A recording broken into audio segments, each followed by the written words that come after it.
It's time once again to go racing. It does not get any better than this. The pressure is really on now. Yes, it's pole position. Lights out and we're racing in PSGL. The first lap has been absolute chaos.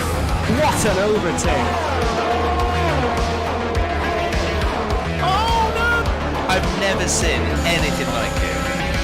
Side by side again. This will be settled right at the end.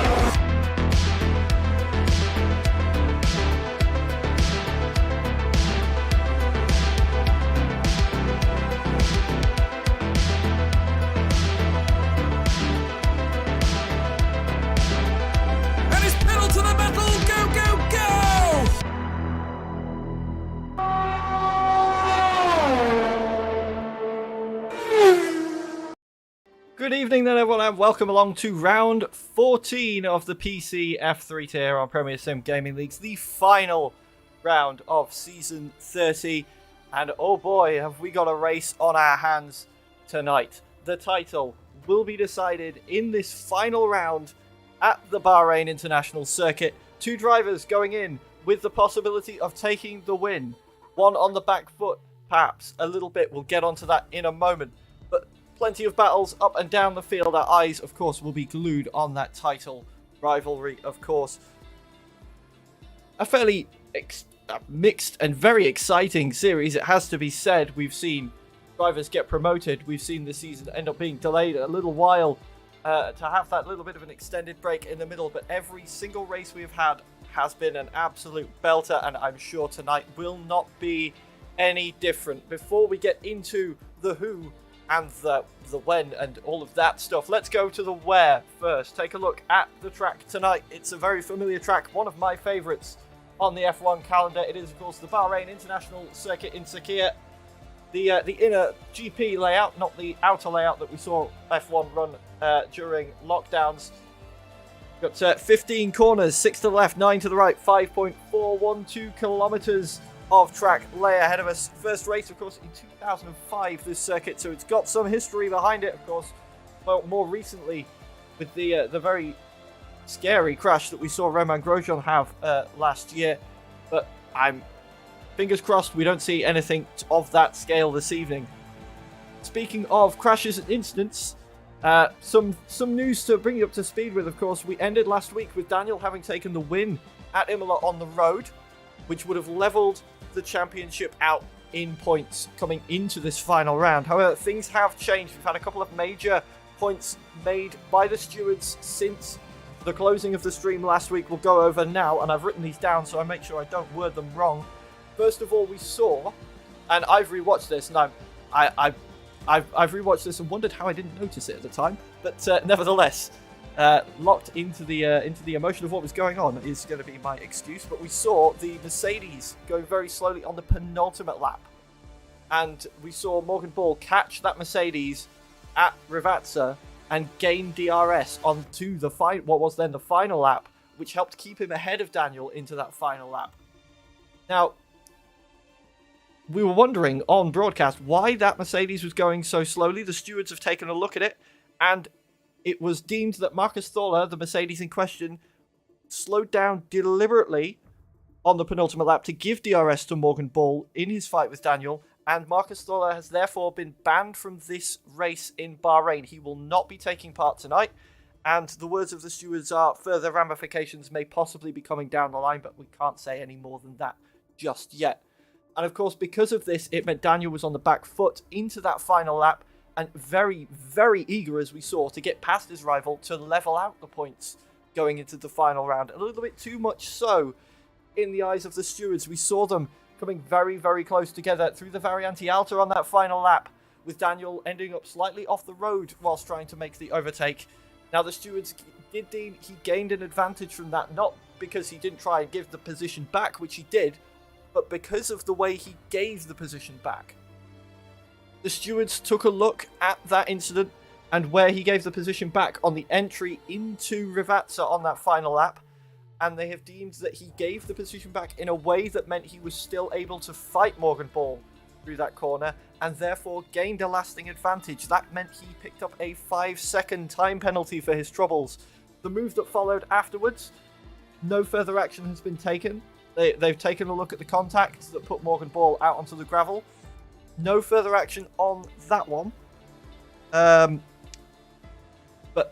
the penalty came from the way that Daniel gave the position back. That 5 seconds put him back to P3 in the closing of that race. And I'll bring up the standings now so you can see the full confirmed results for Imola, as well as how the championship looks going into this round.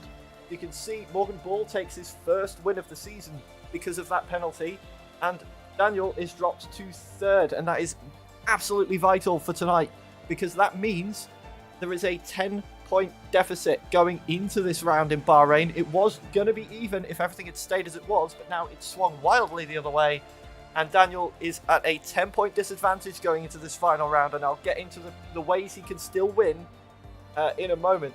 You can see as well, as we look at the standings, some of the other battles we've got brewing. It's not just a battle for the championship, of course, that is the main focus, but you can see how close the midfield is as well. You've got Jed Norgrove on 67 points, Christian Sindel on 60, Alvaro on 59, Modesto Mena on 52, Leonard on 51, all very, very close in the midfield. And then a jump back, you get to Paul Eckelmeyer, who sat there on 37 still, with Cadorn and Golo and Jugexi right behind him on 36. So it's close all the way down the field.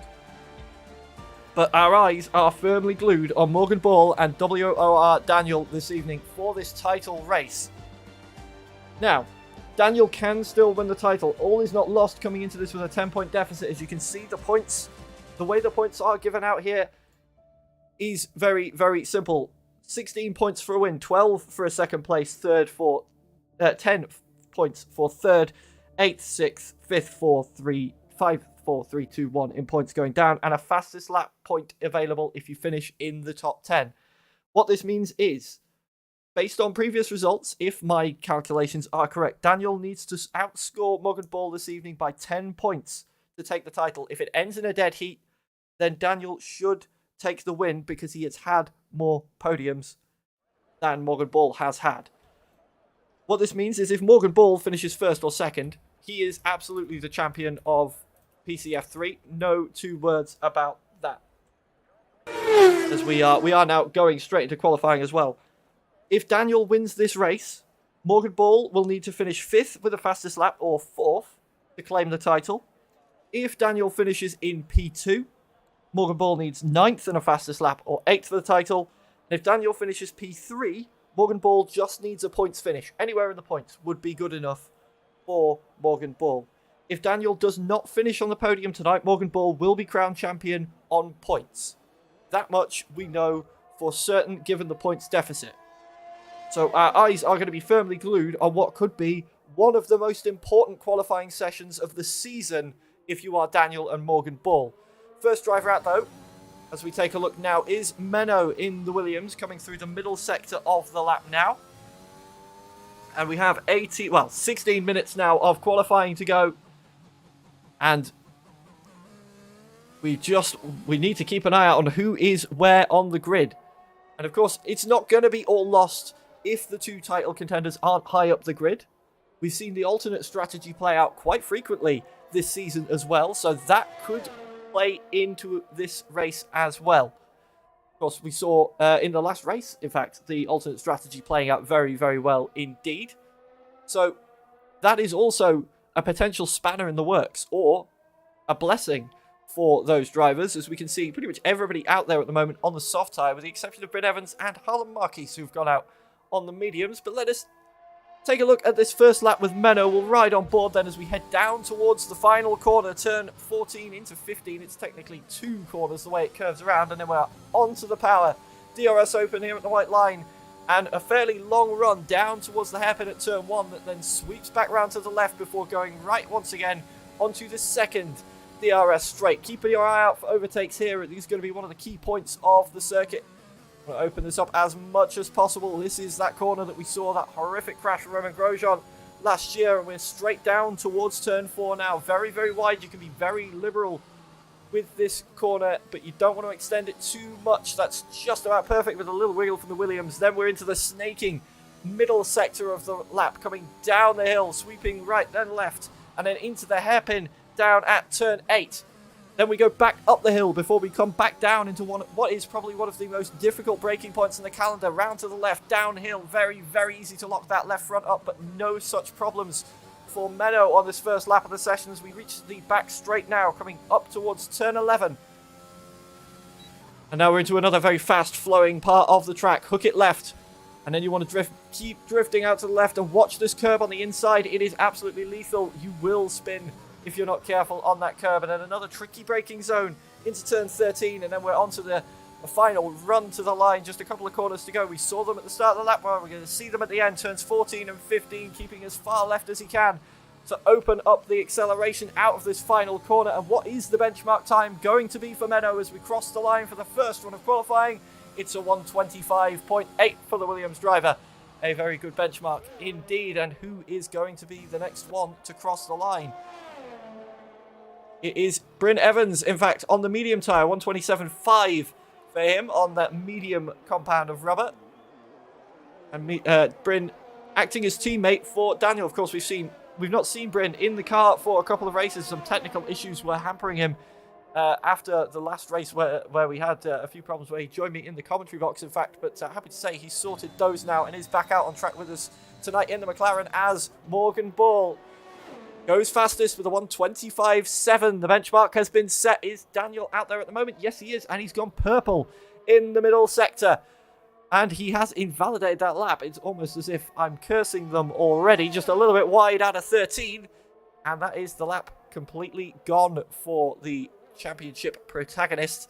And is he going to go again? He's not peeling straight into the pits, so it looks like he will. We'll keep our eyes on this lap then for Daniel. What can he do to rival that time from Morgan Ball, as we've got a couple more times coming in as well? Darksea in the Mercedes has set a 26.4, a 26.1 just for Jay Verhaeghe there as well, as the two medium runners sitting fairly close together in 27.2 and a 27.5.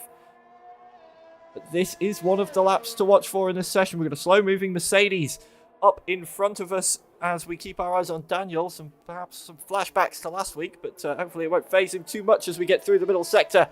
And in fact, that Mercedes has picked up speed now, so hopefully shouldn't prove too much of an issue for Daniel as we head into turn number 8. Tight little hairpin before we crest the hill and back into that very, very difficult braking zone. Here is that Mercedes getting nice and neatly out of the way down into the braking zone. No lockups, keeping it very neat and tidy there as Daniel into turn 10, and then out onto the power we go once more. You can see he's running very low on fuel, so maybe he will finish this lap, maybe he won't. We'll have to wait and see for now. There's no sector time flashed up. Well, I didn't see what the sector time in the first sector was, but we'll keep our eyes peeled as we're about to cross the end of sector 2 line, and there's no purple there, so he may be cruising a little bit here. We'll have to wait and see if he does risk it or bail in because of the fuel that you can see. He's actually run out of fuel, I think, on the back straight pretty much, so this won't be a hot lap for Daniel. He's going to have to wait for the second stint in qualifying. Yeah, you can see how little speed he's able to pick up there with the red light completely on that McLaren there.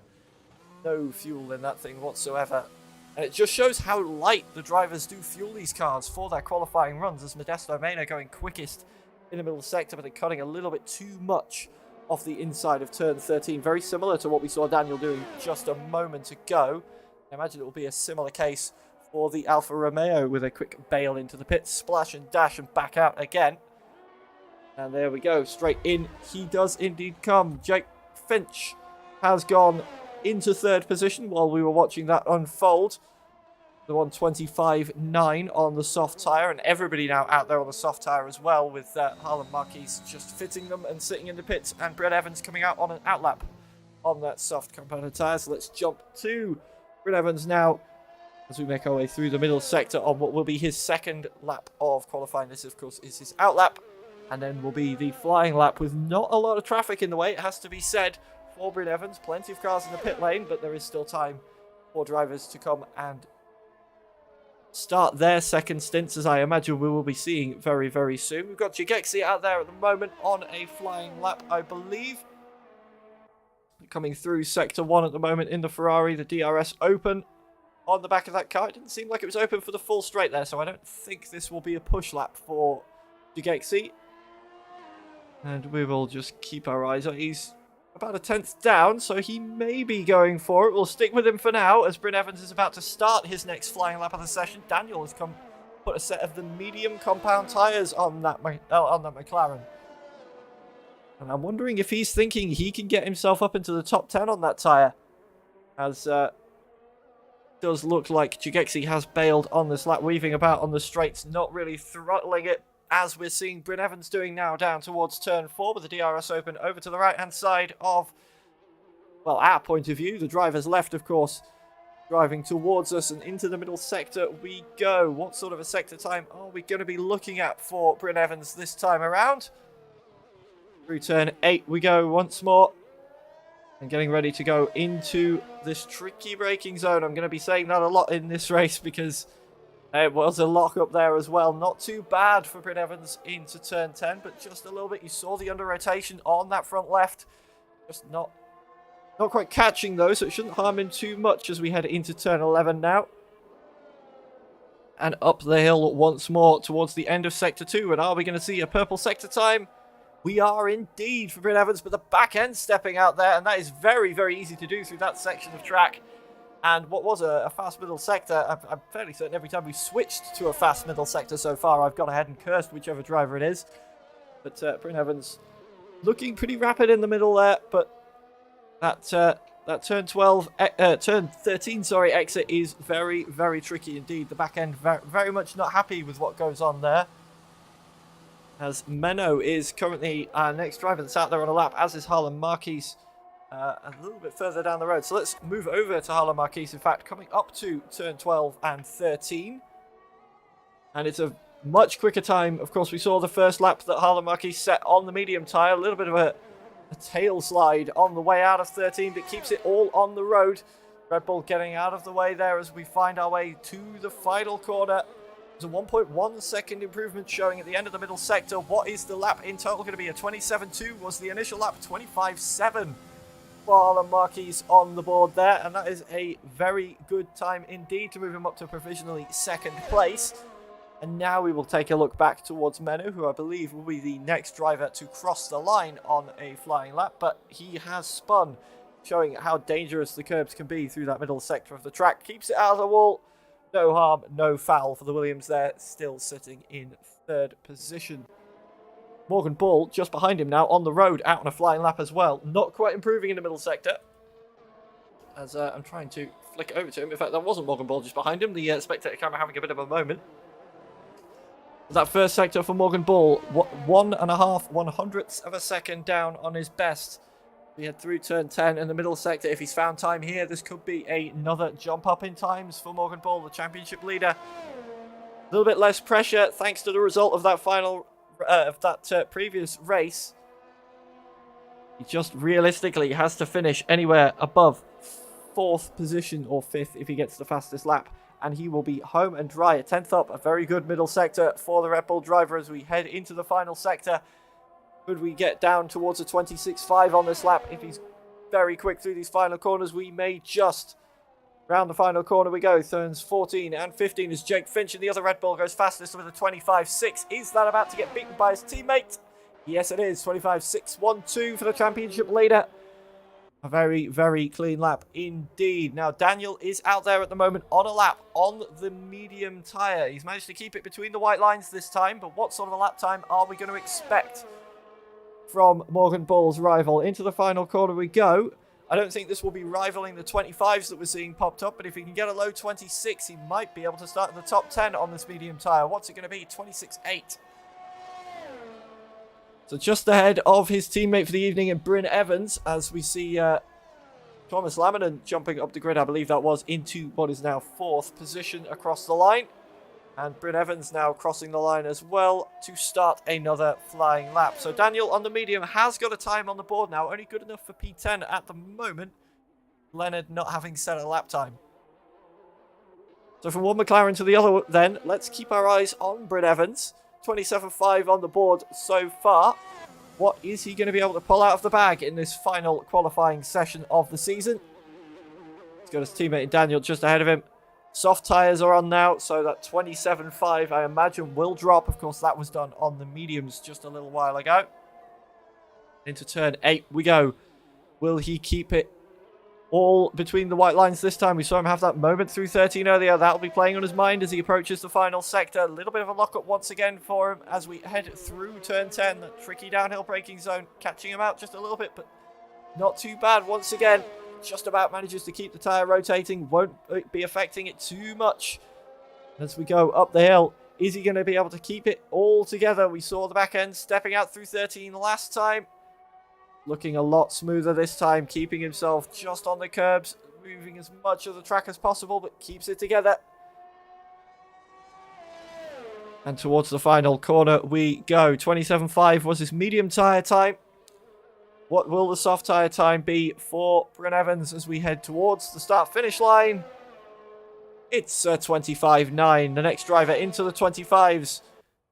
And up into P7 as we see Leonard just rejoining and Bryn Evans taking an interesting line to get back to the pits as quickly as possible there. Just a light cut. There's nobody around him, so no harm done there. Just gets him back to the pits that little bit quicker. Reminds me of the old No Rules France races that people run, which turn into absolute chaos and who can cut the corner the most. Harlan Marquis is out there at the moment, just starting a lap, in fact, in the Aston Martin. Currently sitting P3 with a very respectable 25.7 on the board. With 3 minutes left, this could well be his final flying lap of the session. No traffic to speak of in front of him, except for one Bryn Evans, who looks like he's had a bit of a moment trying to get back to the pits quickly through turns 9 and 10, but we'll pretend we didn't see that as we keep our eyes on the Aston Martin coming through the end of Sector 1. And it is purple through Sector 1, going very, very quickly indeed. The change of direction so fierce there down the hill and towards turn 8. A little bit of a lock-up on the apex there, but not too bad. This will be the corner where a lock-up will be very, very crucial to try and avoid into turn 10.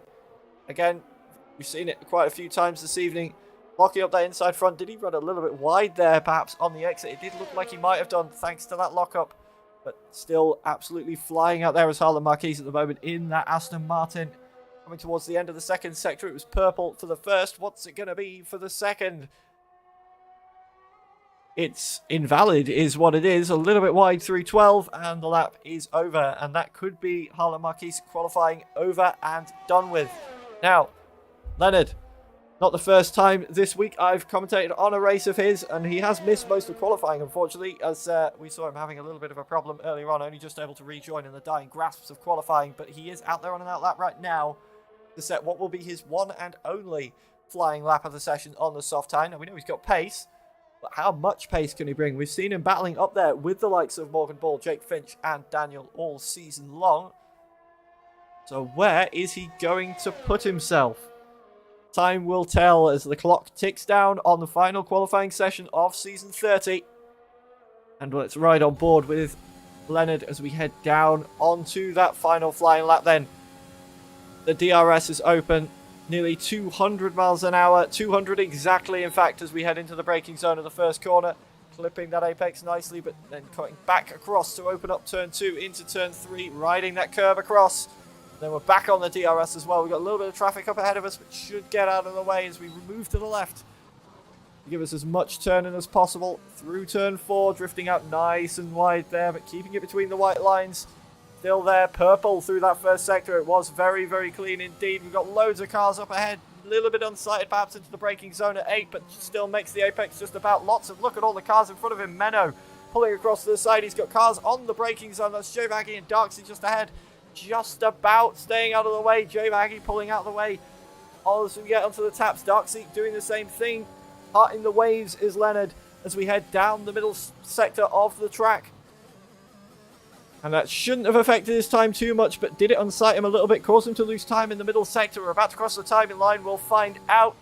It may well have done. It was purple in the first sector, not so for the middle, so it definitely cost him a little bit of time.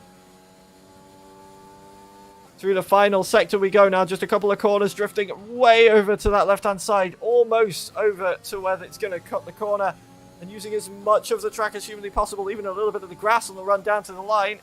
And that's P3 for Leonard. Now, if he goes again, he could set another lap time, but will he have the fuel? Will he have the tyres left? As we take a look now at most drivers out there, Morgan Ball is out on a lap at the moment. He's made his way through the first sector. We join him in the middle sector. Provisional pole at the moment for the Red Bull. 25.6 on the board. Is he going to be able to improve on that? Are his rivals going to be able to challenge that? Daniel is out there right now on the soft tyre. We saw him out on the mediums for that first lap time he set. So we don't know exactly what his true pace on the softs are going to be. His first soft run invalidated, of course, on the first run of the session. As we've got the two Red Bulls lining up first and second. Jigexi takes the flag for P14. No higher than that for him in the Ferrari this time around.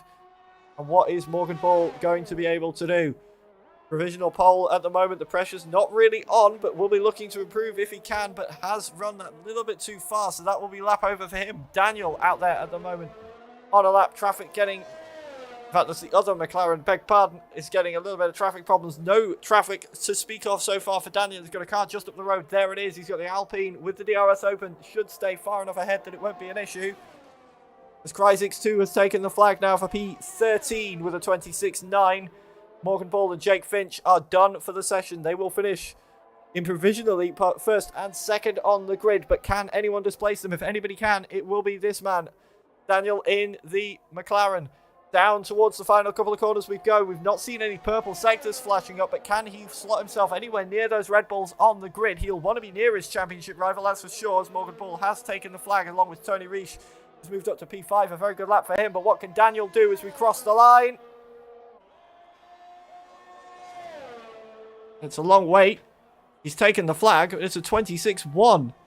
And that is not what Daniel would have wanted for this qualifying session. His rival on provisional pole position.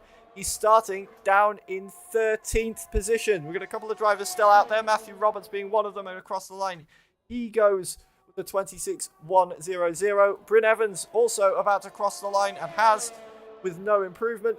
Modesto Mena, the only driver out there, but he has come into the pits now, which means Morgan Ball on this final round of the season, championship leader, will start on pole position with his teammate Jake Finch alongside him.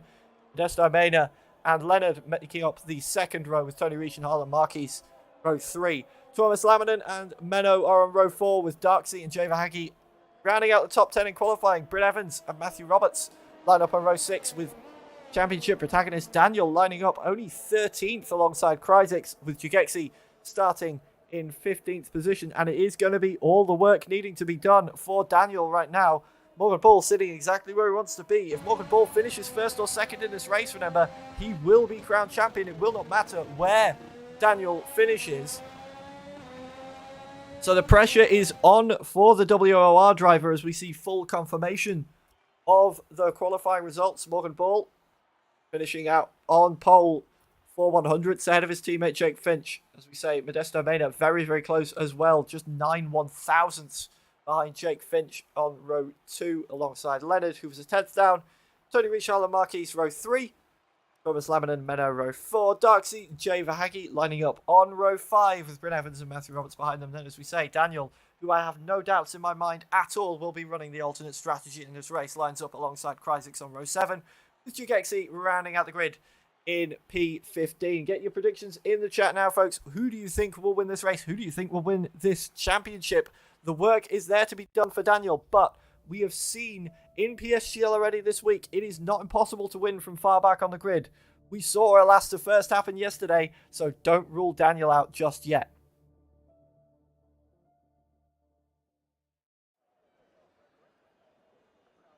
Into the race session we go then. Just waiting for everybody to join in, and we will be ready to go. So we'll flip for just a moment. So the final round, we've got a 50% race here at Bahrain ahead of us. And who will be crowned the victor? Morgan Ball in exactly the position he wants to be this evening, with a lot of the pressure off because of where Daniel is starting. That doesn't mean there is no pressure at all. This rivalry we saw go to the very last lap in Imola. It could very well go to the very last lap here in Bahrain as well, as we're seeing a lot of the medium tyres stocking up in the pit lane. You see them in the Red Bull garage and in the Valtteri Bottas garage there, and we're not going to see Valtteri Bottas this evening, of course, as the AI don't race with us. Those mechanics have a very easy day of it. We are now on to the formation lap then. Morgan Ball leading them away on the final formation lap of the season. Let's take a look at what tyres everybody has fitted. It is softs for the top 10 and mediums for everybody else, as is standard. So Bryn Evans will be the leader of the medium runners, and I'm wondering if there will be any sorts of team orders at play with the McLarens should Daniel get to the back of him nice and early in this race. We'll have our eyes peeled on that. We'll also have our eyes peeled on this front pairing as well. Is Jake Finch going to act as a rear gunner for Morgan Ball in this race to allow him to get a gap just to keep that first position safe? Is there going to be any orders of any sort as the predicted pit stop strategy for this race? He's showing a two-stopper, which would be mighty interesting, though every time it's shown us that so far this season, it's not really been correct. 29 laps, of course, here, with the front guys starting on the softs and the mediums going that little bit longer. But are we going to see, as I say, Jake Finch rear gunning Morgan Ball, or is he going to want the glory here at Bahrain in this final round? He could fight with Morgan Ball. He could. And Morgan Ball could still win if he finishes second. We'll have to wait and see how that pans out as time goes on.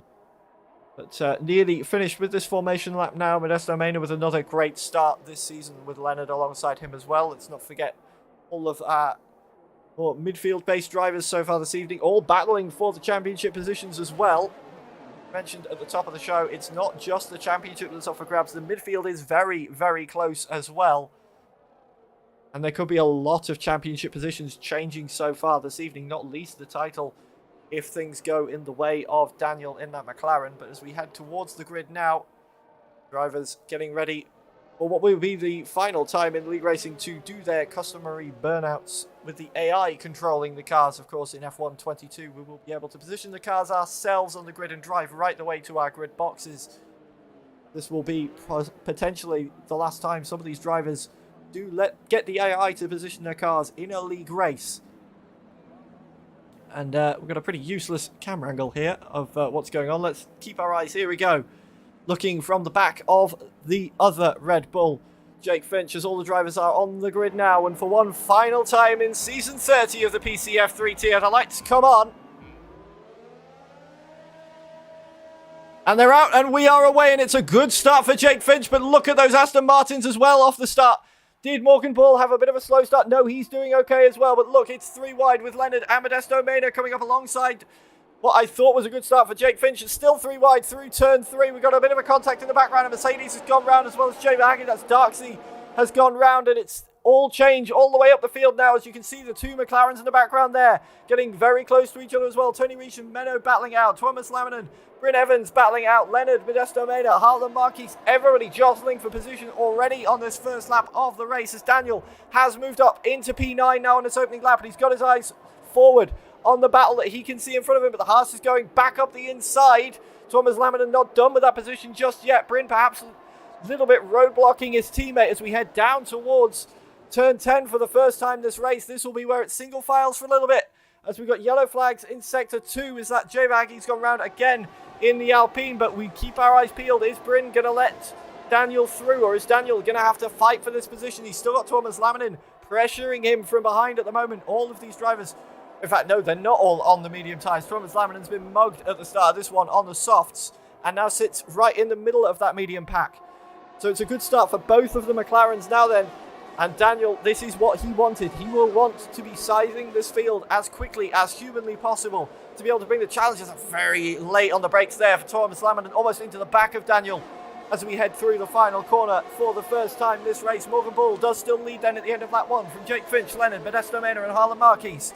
Tony Reich, Meadow, these 2 McLarens and Bryn Evans and Daniel lining up just ahead of Thomas Laminen, rounding out the top 10 with Matthew Roberts, Jagexi with a good start, Kryzix and Jay Aggie and Darksea, who we saw tangling on the first lap. That predicted pit stop strategy's changed now to show a potential one-stopper for the mediums.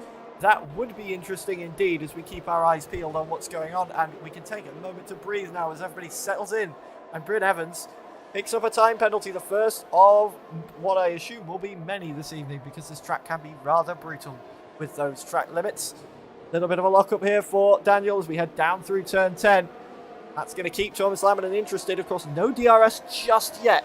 End of this lap, the DRS will become active, so the first doses of that we will see will be down towards turn 4 on the next lap. That may be where we see Laminen coming back at the McLarens. But will this become a bit of a DRS train that will protect the medium runners that little bit through this early phase of the race? We'll have to wait and see. Are we going to see the 2 stops? Are we going to see the 1 stops unfolding? We've seen the predicted strategy pop up for both. What is it going to be? Are we going to see any early stoppers? If anybody is going to try the 2, who's going to try and go long, perhaps, on that soft tyre? And the DRS train could work in their favour as well. Just allow them to look after that rubber just a little bit more as we finish the second lap. And Morgan Ball is flying out there. He has almost broken the DRS to his teammate already. And this is what he will want to do to make sure he gets that championship. A second is the gap you need to be out of to break the DRS. Remember, as you can see, Darksea will be the only driver so far not to get DRS as Jagexi makes a move on Matthew Roberts side by side through the first couple of corners. Another move made for the Ferrari man. Started from the back of the grid. He's making his way through the medium runners. He's got a bit more race pace than he perhaps had in qualifying. So we'll be keeping our eyes peeled on him as well, as Leonard is almost out of that 1 second to Modesto Mena now. Jake Finch, sorry, now. And there is the 1 second gap. So the 2 Red Bulls are running away with this one. I think Leonard will just be close enough at this point to get DRS on Jake Finch. But you have to feel by the time we get to the start-finish straight, that will be Jake Finch out of that 1 second window, because he too has DRS on Morgan Ball and is getting very close to the back of his teammate. There is that 1 second. It's bouncing around, and this could be crucial for the championship, because if Daniel gets his way through somehow onto the back of Leonard and gets past Leonard, he's then got to find a whole second's worth of time to get onto the back of the Red Bulls. But thankfully for Daniel in that scenario, Leonard's had a better third sector of the lap and has managed to close up just that little bit for the time being, but we'll keep our eyes on that gap. That could be very important as the race unfolds. And he will once again have DRS now. So what is going on with Daniel at the moment on the back of his teammate? Everybody sort of maintaining gaps at the moment at this phase of the race. The 2 McLarens out there leading the medium runners for the time being. And if the alternate strategy is as strong as it has been elsewhere, they are definitely not out of contention for a race win here just yet. So we'll try something a little bit different now then. As I am on my own this evening, and I will need to take a drink in a moment, we'll ride on board with one of our drivers and just take a listen to all the throttle and brake inputs through a lap of Bahrain. We'll ride on board with Daniel right now, chasing around after his teammates, so we'll enjoy the sounds as we've got Matthew Roberts has had a moment coming down the hill. It doesn't look like there's any damage to the AlphaTauri. We don't have a great camera angle just yet to tell whether he's had contact. He's left the session, so I'm wondering if it was perhaps a technical issue that's caused him to drop. But keeping our eyes peeled as Morgan Ball still tries to run away in the lead of this race. Let's ride on board with Daniel then for a lap of the Bahrain International Circuit. Turn the sound up, and I will be back with you very shortly. If anything happens, I'll be there.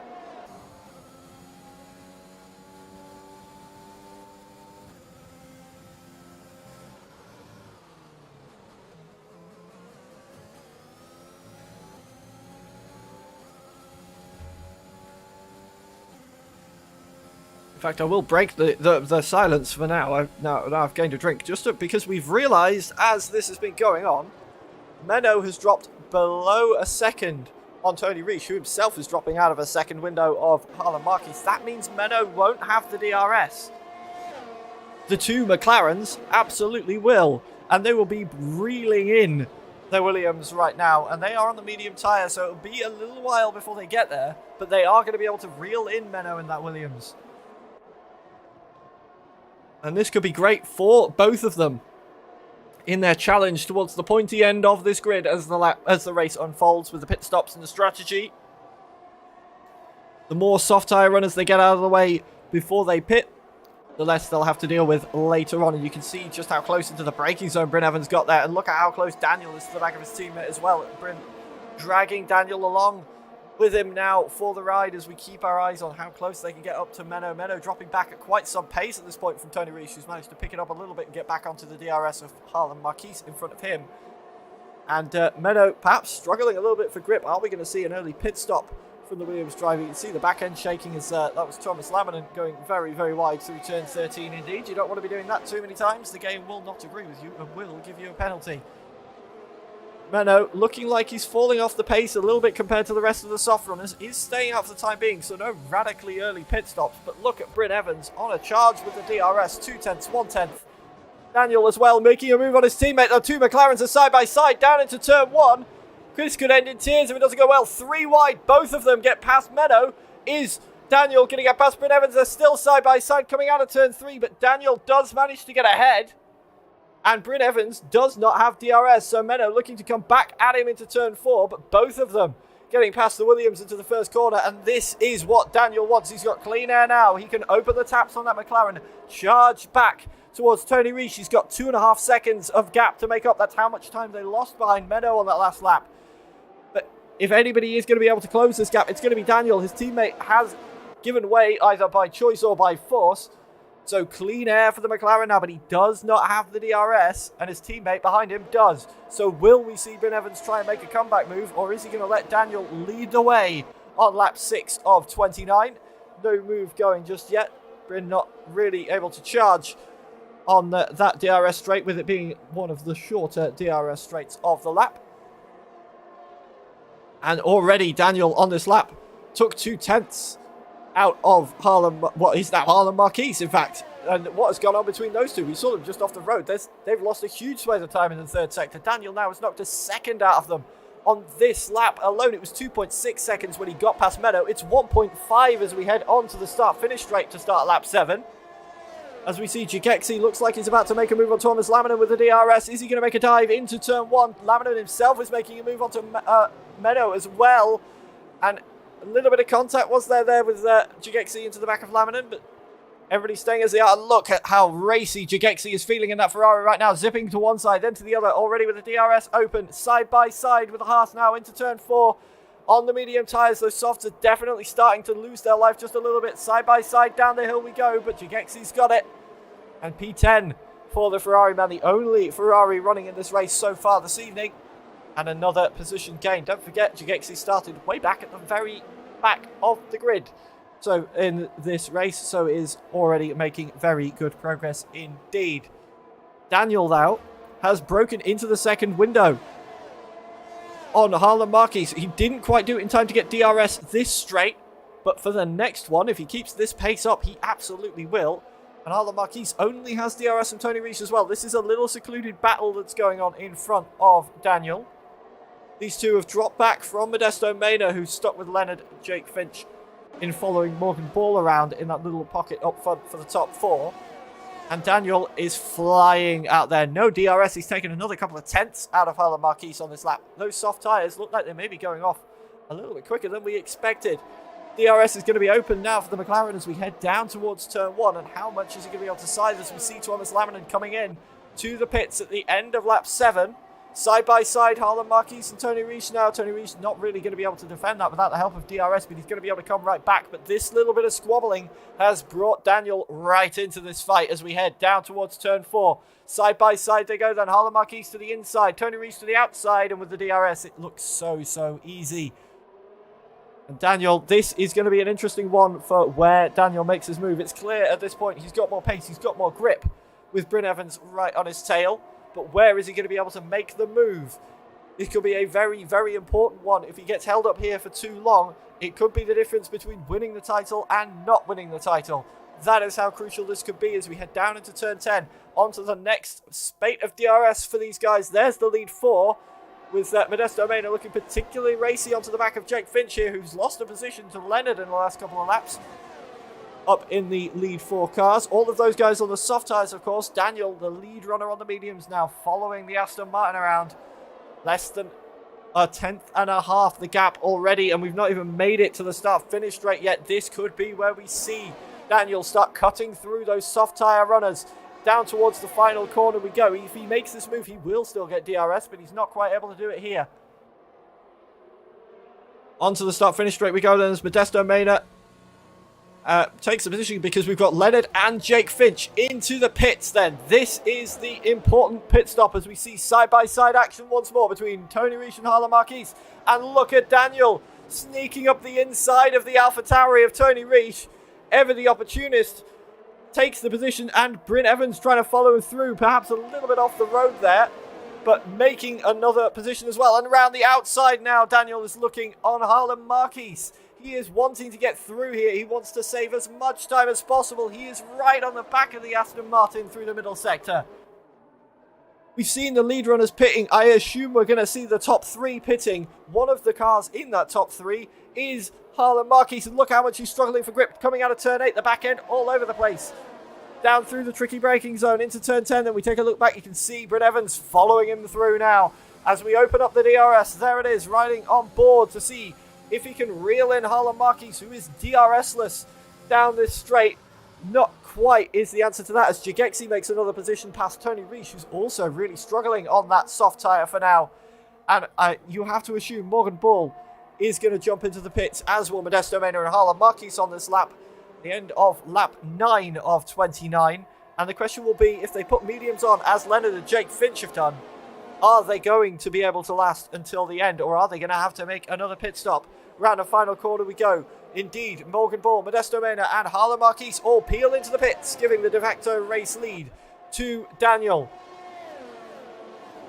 And now is the time for that McLaren to fly, as he is out there in front at the moment. He's leading the medium runners round. He's got Bryn Evans and Jagexi, who's also been flying around at the moment on the back of his tail. Bryn Evans picks up a time penalty. We said to watch for the corner cuts there, as looks like Bryn Evans is trying to come at his teammate down that straight. Daniel having to go a little bit defensive.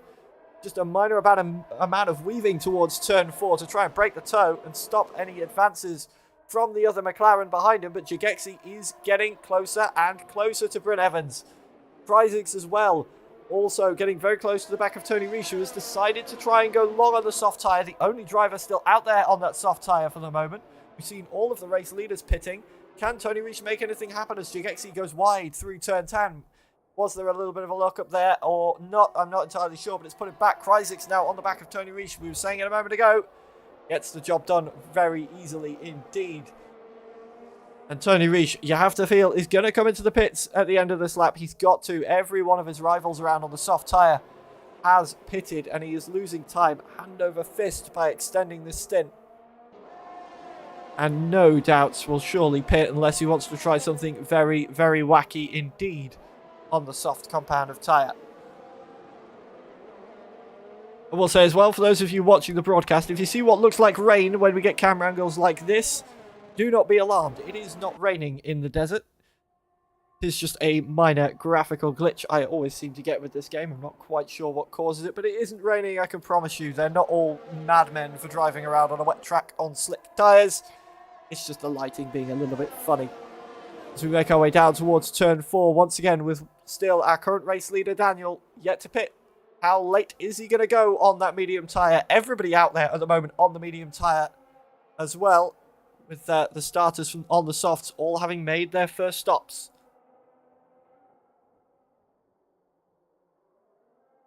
And Daniel is going to want a flawless execution of this alternate strategy. It's going pretty well for him so far, as we see him locking up a little bit into turn 10 there. He's going to want to execute the strategy absolutely perfectly, because he needs to finish at least P4 or higher in this race if he wants any chance of taking the F3 PC title at the end of this race. Morgan Ball, conversely, as we were saying a little bit earlier on, just needs to finish first or second, and it won't matter where Daniel finishes. He will be guaranteed a champion of PSGL F3. If this alternate strategy does pay off, though, and Daniel winds up in the top spot, Morgan Ball only does need to finish 5th with the fastest lap or 4th to secure the victory overall. So the pressure is definitely still on Daniel, but it's looking fairly good for him so far. Making those medium tyres last, he's leading them around. He's staying in the lead at the moment, even though he is the head of a little DRS train heading around. But you can see the pace of the new mediums right now, with Jake Finch Turning a 129 already, and Daniel having to defend quite heavily there from his teammate. Morgan Ball has gotten past Leonard at the lead of the pit. I was going to say at the lead of the pit crew, but that's not really a pit crew. The pit train, should we say, as Shigexi picks up a time penalty from 3rd position currently. Morgan Ball now leading that group around. He's going to want to scythe through. 12.1 seconds to get back from Kryzix to Morgan Ball. So if you add up the gaps overall, that's about 13 and a half seconds, the gap from Daniel back to Morgan Ball at the moment. So Daniel, when he pits, will not inherit the race lead still. He is going to have some work to do, but he will have the faster rubber to do it, and he will be coming out about 12 seconds or so behind Morgan Ball if things stay as they are gap-wise after the pit stops. We saw those soft tyres starting to go off around about lap 9 or 10 for some of the drivers. So ideally, these medium runners are going to want to try and extend this stint to around about lap 20, lap 19 at a push, in order to be able to challenge with a one-stop strategy. Conversely, those drivers on the mediums that have just pitted are going to want to be going very long indeed as well to get to the end. Are we going to see anybody try the two-stop? It was a viable strategy we saw pop up earlier on as Morgan Paul is flying out there, nearly into the 128s already. Time and the gap between these four and the pit runners has come down, as that was a dive from Jagexi up the inside of Bryn Evans into turn 4 there. I didn't see that one coming. I don't think Bryn Evans did either. Very, very opportunistic indeed from the Ferrari. No harm, no foul. He caught Bryn Evans napping a little bit there into that braking zone, but nonetheless, Bryn Evans holds the position for now, and Jagexi slots back into P3 for the time being, as Lamarin and Marquise are also jostling around for positions around about that turn 4 point. And now we get into what will be perhaps a little bit of a slow middle section of the race. Everybody will be just in a little bit of conservation mode unless you're Morgan Ball looking to eke that gap down at every possible opportunity. But the thing to be careful, if you are Morgan Ball right now, you're leading a little DRS train of your rivals around. But he doesn't want to use too much of that tyre, bringing that gap down now. For when the two McLarens pit, they are going to be on the softer tyre, and if we see Morgan Ball using too much grip, too much of that tyre life now, he may be at a very large disadvantage come the end of the race. The drivers behind him have got it a little bit easier at the moment, of course, with the help of the DRS and a few little squirts of the battery here and there. To able to keep them within touching distance means they won't be really running those tyres quite as hard as Morgan Ball will be, who's got to deal with all of the pace he's got to try and set, and also not have DRS or any of the assistance like that to help him around. And he's trying to stay ahead of Leonard, but with the DRS advantage, Leonard getting very, very close indeed to make our way down towards turn 4. It looks like Morgan Ball's still going to hold on to that for now, but Leonard is definitely making Morgan Ball know that he is there, as we see Matthew Roberts into the pits. First of the runners off the medium tyre. What tyre is going on to that AlphaTauri?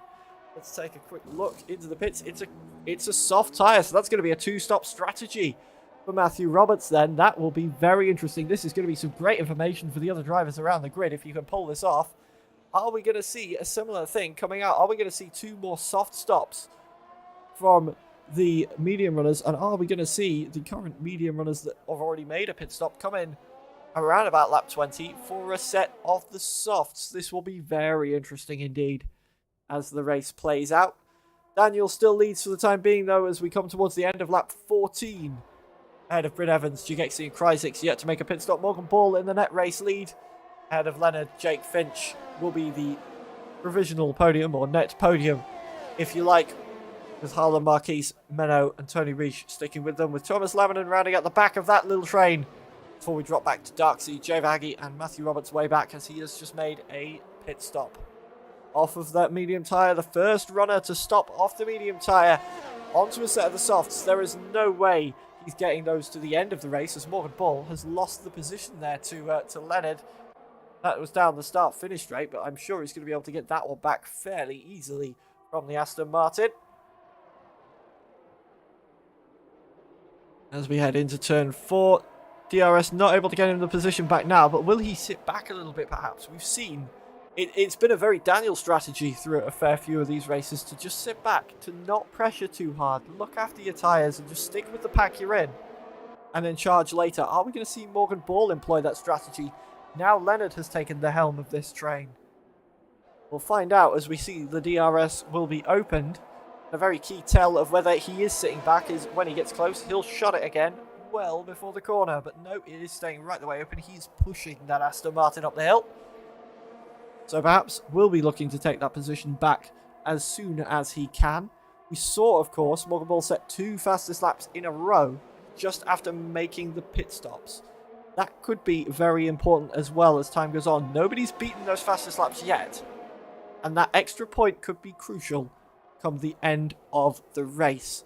Of course, we have got soft runners that will be coming out as well. The top 4 will all be going onto the soft tyres at some point as Daniel pulls across to our left, drivers right down towards the inside of turn 1 with the DRS and takes the position away, as does Jake Finch into turn 1 with a very sneaky little move with the DRS on Leonard from net first and at third with the WOR driver into turn 1. Jagexi, that could be important. There's contact as well. And we joined that at just the wrong moment for Jagexi. They were running side by side through the middle sector. It was never going to end well for the two of them. Jagexi had put the pressure on into turn 4, stayed side by side down through turn 5 and 6. And then that little bit of wheel banging just upset the Ferrari. And around he went. And that's such a shame for Jagexi. He was running so strongly in this race so far. Bryn Evans sticks with P2 for now, but did he get any damage? Possibly not, given that that did look from the helicam shot just like a little bit of a wheel bang between the two. But there could be side pod damage, there could be floor damage if there was anything going on there, as Bryn Evans picks up another penalty for his troubles as well for track extension. So that's 6 seconds to his name now. And of course, we've just seen him involved in that incident as well. If the stewards deem that his fault, he could be seeing more his way. We will, of course, wait to see what the stewards decide on that one. It will be settled after the race. As Daniel still leads at the end of lap 17, but Bryn Evans taking a look at him down into turn 1, up the inside of his teammate. This could end in tears as Daniel's a championship contender. Bryn is just fighting for glory more than anything else, and glory he's going to get for the time being. Into the net race lead, and he gets a dose of DRS as well to try and pull away a little bit, and that could be very important. Does Daniel have a little bit less left in that tyre than Bryn Evans, or has Bryn Evans moved ahead just to help Daniel look after the tyres? Is he going to go long? 3 more laps or so, and we could be seeing these medium runners into the pits for a set of the softs and one stopping this race. Of course, we've seen Matthew Roberts. Looks like he's aiming himself at a 2-stop in this one, and probably the only driver to do so. We'll see how that works out for him with a double soft stint at the end. There's a bit of a wiggle from Bryn Evans coming out of turn 10, but Daniel not really close enough at the moment to capitalise into 11. And we keep our eyes peeled. When are they going to come into the pits? They're going to be running a lot lower on grip, these guys on the mediums now. As 16 laps they've been running these tyres for. You can see they're 6/10 down on their best sectors already. But if they pit now, I don't think they would quite be able to get the softs to the end without issue. So it is just going to be a case of weathering this storm out, getting the faster rubber on at the end, and overtaking as many cars as humanly possible. They're going to have a lot more pace. In fact, Bryn Evans coming in already, giving the lead back to Daniel. And quite handy for Daniel, actually giving him DRS down the start-finish straight. And could this be the in-lap for Daniel? As Bryn Evans has made his pit stop, we'll see where he comes out. It looks like he's going to come out just ahead of Jagexi then. In fact, Jagexi come into the pit as well. So are Menno and Marquis going to get through? Yes, they are. He's going to be in the back of that train. We're seeing as well as Jay Vaggy and Darksy are coming up. But Bryn Evans coming out of the pits then, right in the middle of that battle, down in P12 on the soft tyre. And that could be a good tell of where we are to expect our other front runners to come out. As Bryn Evans now immediately makes quick. There's a word there, and my poor brain cannot think of it, but he gets past Jay Vaggy nice and quickly on the soft tyre and begins his charge towards the medium runners. Daniel now, is he going to pit at the end of this lap? Is he going to go a little bit longer to give him more tyre to play with the softer rubber? Time will tell as we make our way through the end of the middle sector. Are either of these two going to pit? We've seen Bryn Evans come in and come out in P11. You have to imagine, given the pace that Bryn's got on that soft tyre, these two will come out behind him when they do make their pit stops. But will those pit stops come now as Daniel, our championship protagonist, does in fact peel off to his right, our left side of the track, and a pit stop for Daniel then on the mediums. The one-stop strategy looking like it is the goal then on lap 19 onto lap 20. Or onto lap 19, I should say. And Daniel already coming out of the pit lane. Good stop for him. He's going to be still ahead of Laminen, who comes out of the pits. Kreisig, sorry, comes out just behind him. And where are we going to see the McLaren coming out? There goes Bryn Evans now. Daniel will be coming out pretty much the same way his teammate did right in this battle, but just crucially ahead of Jay Verhage as those two battle out behind him. And that saves him that little bit of time. He's now going to size down back after his teammate. No DRS yet, of course. He's got 1.8 seconds a gap to close in. This will need to be done on pace and pace alone for Daniel. And now the work will be done. If Daniel wants this championship, he's got plenty of cars. He will need to size his way through to be anywhere near able to take that. But he has the tyre. He has the pace to do so. And the final 10 laps of this race are going to be nail-biting for WOR Daniel, as Morgan Ball, with all the pit stops, has retaken the lead of the race now and is running P1 and what would be the championship position, but he does have 4 cars around him. He's got his teammate Jake Finch behind him. Modesto Mena and Leonard also have been looking very racy this time around.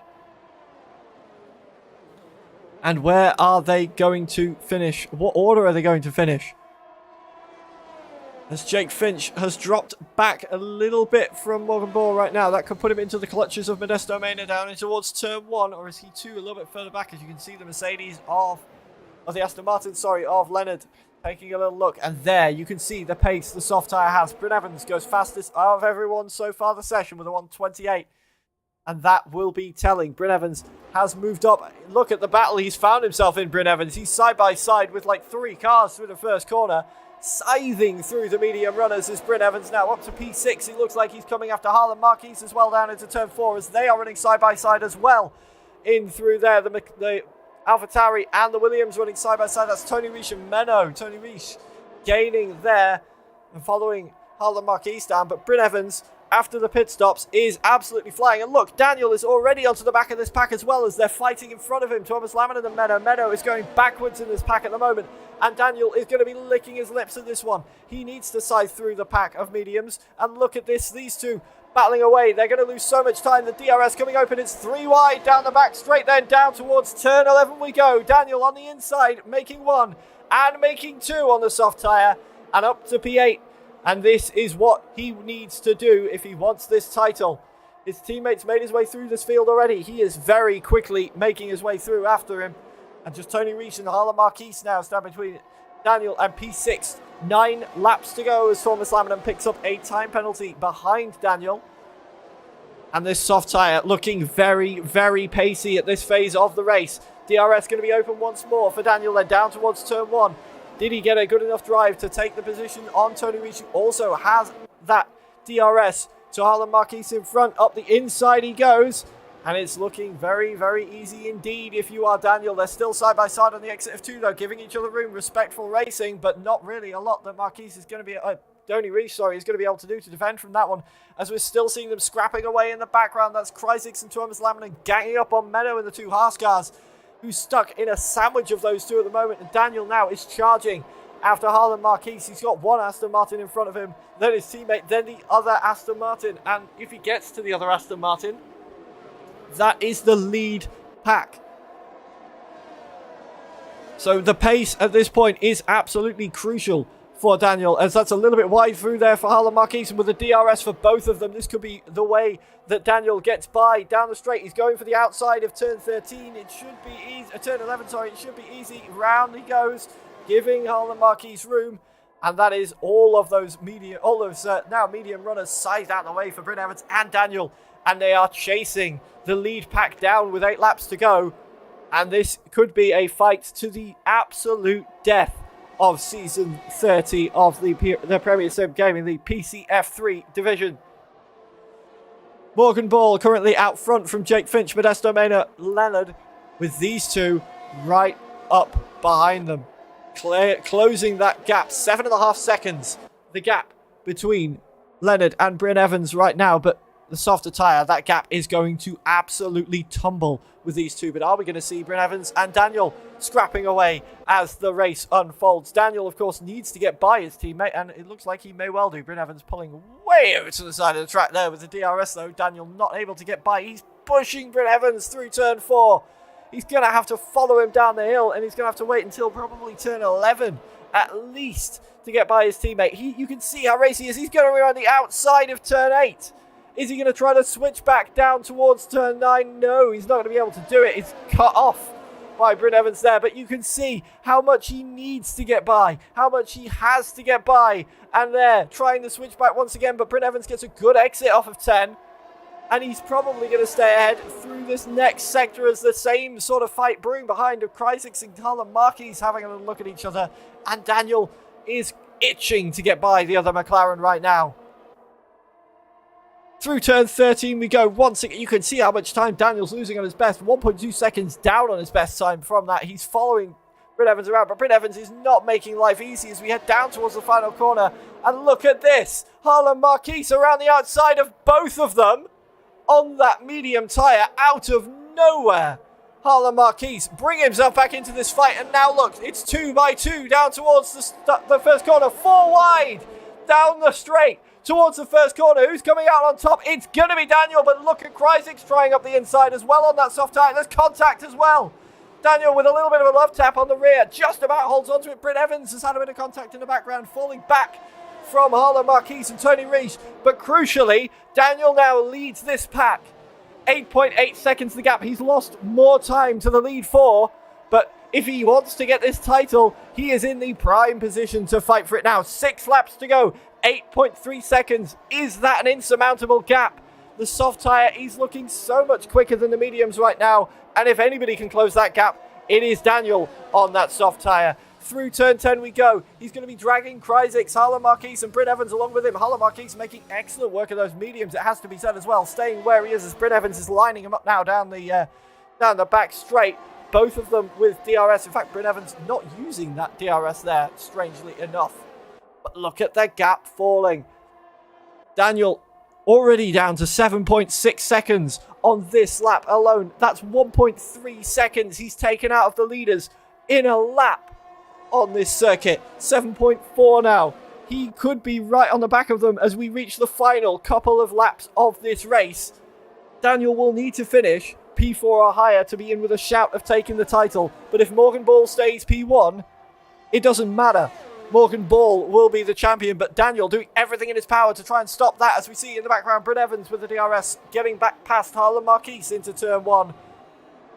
And this is a little scrap that's going to go on for a while now. Daniel just needs to try and keep Kreisig at bay as the gap continues to fall. 7.4 seconds now as we head through turn 4. The middle sector is where we're going to see the most time gained, though, on that soft tyre. This is where the grip is going to matter the most.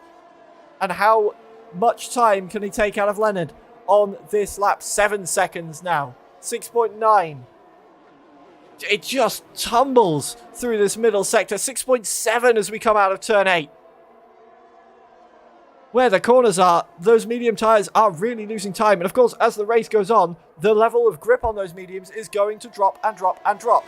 But the same will be said of the soft tyre. We saw around lap 9 or 10, those soft runners were struggling for grip and had to make their pit stops.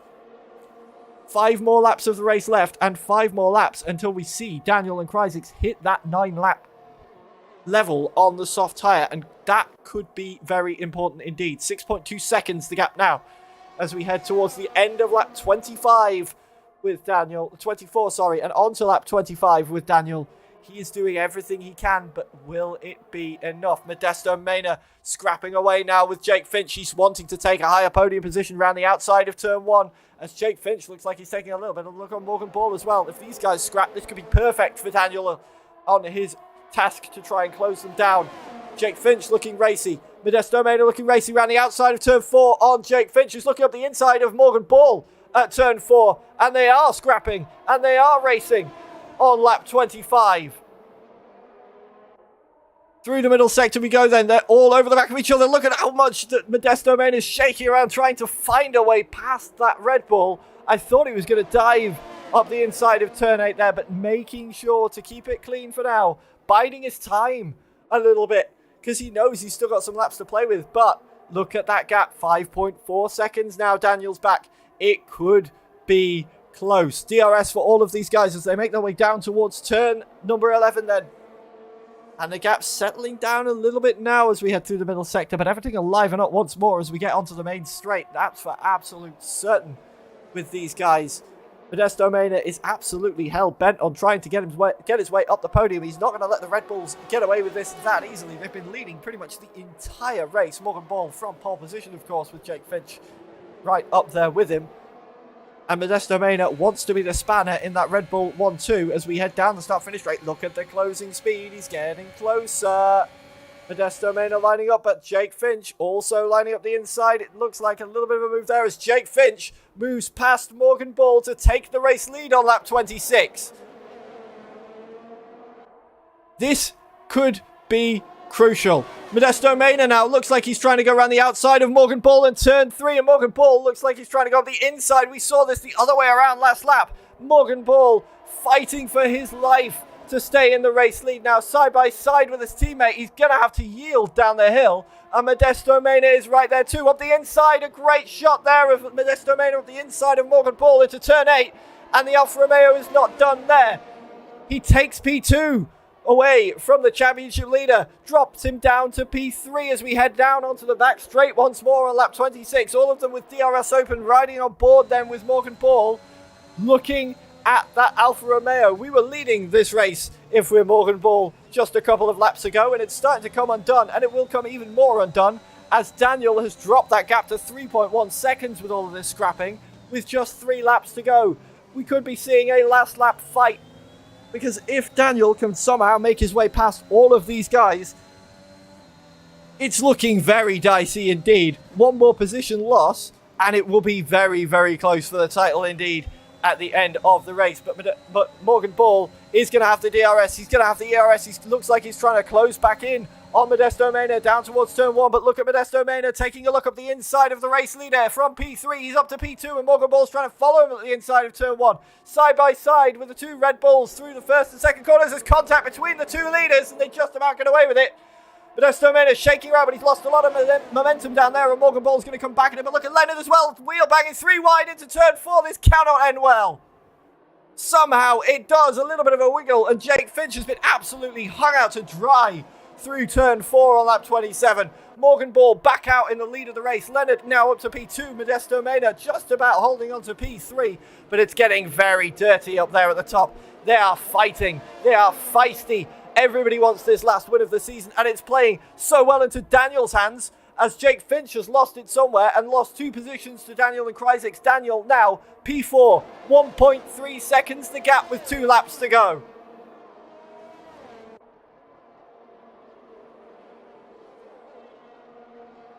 Coming into the final sector then, Daniel with a 1.3 second gap. Has he made enough time through here to get the DRS in this lap, or is he going to be looking at it for the penultimate lap of the race? Lap 27 of 29 here in the final round of season 30, and it is heating up. Modesto Mena once again looking very racy on the back of Leonard in this pack up ahead. We'll keep our eyes on Daniel as well. Look at the time he's closing. He's surely going to get DRS by the end of this lap on Modesto Mena, who is still scrapping with that Aston Martin side by side down the start-finish straight. This should be easy for Modesto Mena, but look, Leonard looked like he was trying to come back at him, and this plays in for Morgan Ball very handily indeed as Kryzix has got past Daniel into turn 1. That's not what Daniel needed to try and fight for this title. He wanted to try and catch up with the guys in front, and he's found himself in a scrap of his own down towards turn 4. Is he going to be able to come back at Kryzix? No, not quite yet.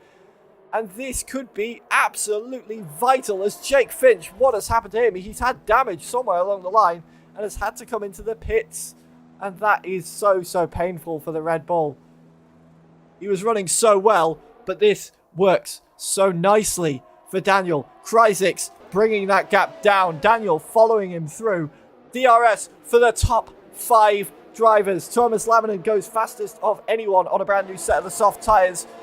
And now Daniel and Krysics, all in the DRS of Leonard and Modesto Mena, and the fight is brewing. 2 laps to go here in the final round of Season 30 of the PCF3 Premier Sim Gaming Leagues, and it is so tense. Are we going to see any moves this time round? Morgan Ball hasn't broken out of DRS and Modesto Mena. Modesto Mena still looking very racy, but Leonard dropping back a little bit, and that could bring him into the hands of the 2 soft runners. Modesto Mena could be the spanner in the works as Jake Finch leaves the session of Morgan Ball. Morgan Ball coming under pressure down towards turn 1. Side by side they go. The scrapping here could bring everybody else back into this one, but Modesto Mena making easy work of that one. And Leonard almost out of DRS here, and that could be important also, as Krysics is not able to get the move done into turn 1. We'll get another spout of DRS down towards turn 4, but it's not a very long run. Is Krysics going to be able to make the move? Because Leonard does still crucially have it as well. And they stay as they are for the time being. Modesto Mena now leads on the final lap of the race. This could be all she wrote for the season. Daniel's got so much he would need to get done on this lap. I feel like this is the championship slipping away from the WOR driver as he gets right onto the back of Krysics. I almost don't want this to be the final lap of the race. We've had non-stop action through this final round. But as we round onto the back straight for one final time, the final load of DRS we're going to get. Are we going to get any moves? Is Modesto Mena going to take the win? Are we going to see Daniel trying a lunge? No, he's sticking right to the back of Krysics, but P5 may be all he can manage on the alternate strategy. A valiant effort, it has to be said, from 14th on the grid. But was it for? You know what? It feels like that long ago. It may have been 14th, but I don't think it was. It may have been 12th.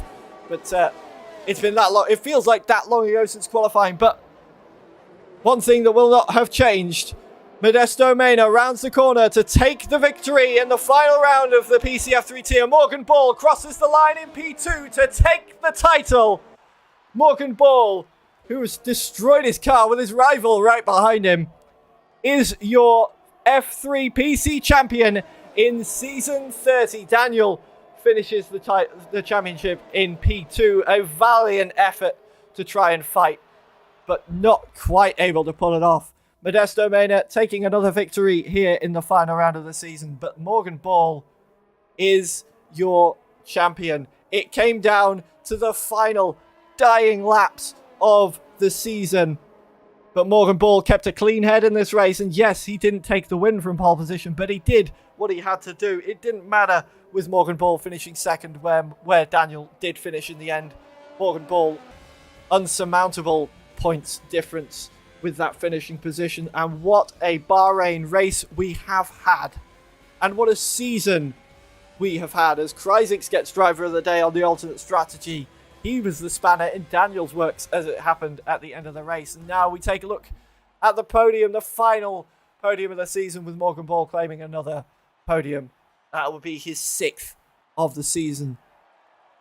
Modesto Mena, though, is your winner here in Bahrain tonight. And we'll check the confirmed full race results in a moment, as well as what the implications that has on the standings.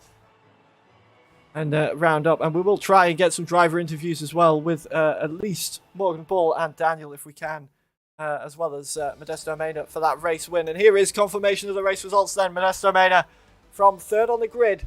Very racy all the race long. Played it out perfectly to take the race win from Morgan Ball, who takes the title in Season 30. And Leonard finishing on the podium with them as well, of course. Krysics and Daniel made the alternate strategy work for them. In fact, it was 13th on the grid. I wasn't far off. It was 14th for Krysics with a great run on the alternate strategy. Harlan Marquez finishing 6th, with Tony Reach in 7th. Jugexi with a solid drive in 8th from 15th on the grid. Jay Vahagi in 9th, and Menno rounding out the top 10 with Darksea, Bryn Evans, Thomas Lamanen, Matthew Roberts, and Jake Finch. What happened to Jake Finch at the end of that one as well? That little incident really ruined his race. And wow, what a race it was. And we'll try and grab some of the drivers now.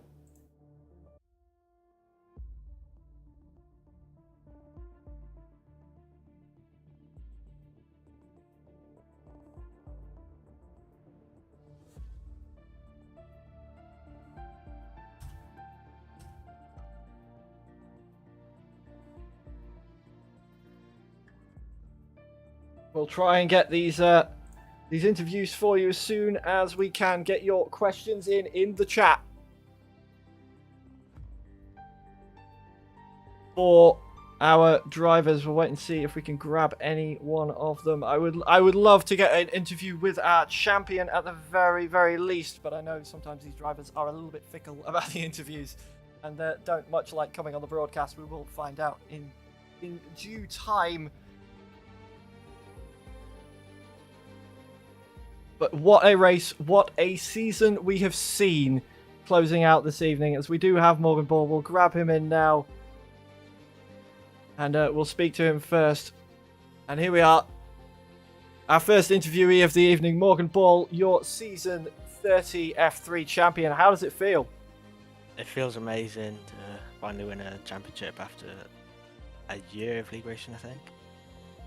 Yeah, and it's been a very consistent year for you as well. The stat I had down, I've not actually managed to bring this up all broadcast, but of all the drivers we've had so far this season, you were the only one, I believe, that hasn't missed a race so far in this season. And that consistency has paid off in the form of a title, as well as the pace you've had as well. Your sixth podium, in the season as well so far tonight.